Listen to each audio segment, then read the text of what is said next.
ভালো আছেন নি? আছি রে ভাই, আল্লাহ যা মিলে তা খাইবে। 10,000 যে আমার সাহায্য করে তা খাইবে। আর কোনো জামাই নাই, ভূত নাই, কেউ নাই। আল্লাহ কোনো মতো আল্লাহ সালাম চলিবে। ইফতার করেন দিয়ে কি দিয়ে করেন ইফতার? জিয়ান থাকবো একটা চাইলে চাল, বাতিলে ভাত, এখন কি করি? কি ভাই দোয়াটাই না।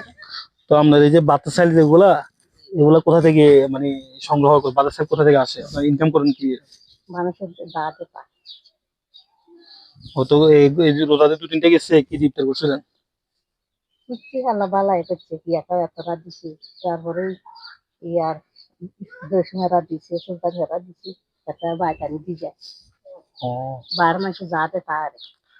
তার দর্শক দেখছিলেন যে অনেকেই বলেন যে আমরা এই ভিডিওগুলো কেন করি, অর্থাৎ এই যে হুম, একজন অসহায় মানুষ দেখছেন ওনার জন্য হাতে আজকে 10 হাতে আহ, কেউ নাই। আমরা ইফতারি গুলা নিয়ে আসছি। তো আপনারা যদি ওনার পাশে দাঁড়াতে চান তাহলে অবশ্যই আমাদের সাথে একটু যোগাযোগ করার চেষ্টা করেন। উনি একদম একা বসবাস করেন।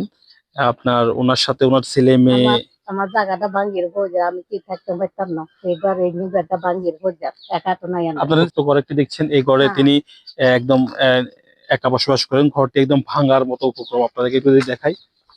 এই যে পাহাড়ের উপরে এদিকে যে একদম দেখছেন, ঠিক এখানে যে কোনো মুহূর্তে এখানে ভেঙেও যেতে পারে এমন একটি জায়গায় তিনি বসবাস করেন। তো আমরা চাই যে যে সমাজে যে অবহেলিত মানুষগুলো আছে তাদের পাশে দাঁড়াই, আপনাদের কাছ থেকে সহযোগিতা নিই, যাতে অসহায় মানুষগুলোর জন্য কিছু করতে পারে। তো মনে বলছিলেন যে আপনারা যদি আপনারা যদি এই আপনার ভিডিওগুলো যারা দেখেন তাদের কাছে কোনো কিছু চাওয়ার আছে কিনা? আমার সহযোগিতা করি, আল্লাহ কাছে ভালো আসবে। আর কেউ নাই, মা নাই, বাপ নাই, জামাই নাই, আমি একটা অসহায়, বুঝছেন নি স্যার? এটাই হচ্ছে তো।